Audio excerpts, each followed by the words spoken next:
Jail నుండి విముక్తి కావాలనుకుంటున్నటువంటి లాలూ ప్రసాద్‌కి చెర వీడటం లేదు. ఆ మధ్య కాలంలో పెరోల్ మీద బయటకొచ్చారు. కొంతకాలం పాటు ఉన్నారు. ఎలక్షన్స్ టైంకి ఆయన బయటకొచ్చేస్తారనుకుంటే పదే పదే అడ్డుపడతానుంది. 2 కేసుల్లో బెయిల్ వస్తే మరొక కేసులో మాత్రం బెయిల్ రావట్లేదు. అది పెద్ద సమస్య అయి కూర్చుంది ప్రస్తుతానికి వాళ్ళకి. దాని మీదనే అక్కడ కంప్లైంట్లు చెప్తూ ఉన్నారు. జార్ఖండ్‌లో ఉంచారు.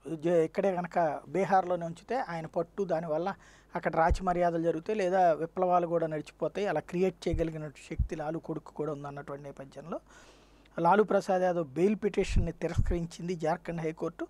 ఇప్పటికే 3 కేసులు బెయిల్ పొందినటువంటి నేపథ్యంలో లాలూ డుమ్కా ఖజానా కేసులో బెయిల్ పిటిషన్ దాఖలైంది. మరి ఆ పిటిషన్కి ఏం సమాధానం ఇస్తుంది కోర్టు ఇచ్చేటువంటి ఆదేశాల మేరకు దీని మీద ఆధారపడి ఉంటుంది. అది ఆఫ్టర్ ఎలక్షన్స్ జరిగిద్ది అనుకున్న, అంటే బిఫోర్ ఎలక్షన్స్ అనుకున్నది, అది కాస్త ఆఫ్టర్ ఎలక్షన్స్ అయింది. ఈ దశలో ఎక్కడ దాకా పోతుందనేది చూడాల్సి ఉంది.